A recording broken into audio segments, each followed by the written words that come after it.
Ahoj, dnes som si pre vás pripravila recept na takú povedzme poľskú obdobu fast foodu zapiekanku. Je to podľa mňa veľmi efektívny a chutný spôsob, ako zužitkovať niekoľkodňové pečivo. Zoznam potrebných surovín je ako vždy v popise videa.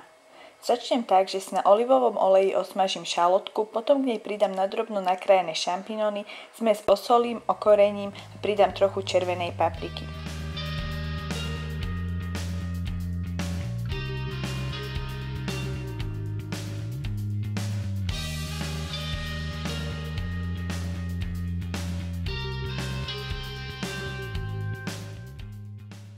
Za občasného miešania smažím približne 8 minút.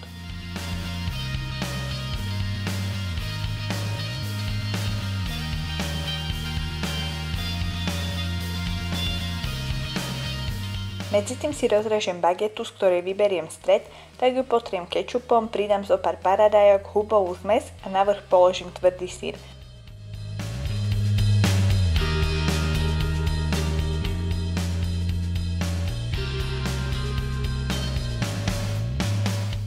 Takto pripravené bagety dám zapiecť na približne 15 minút.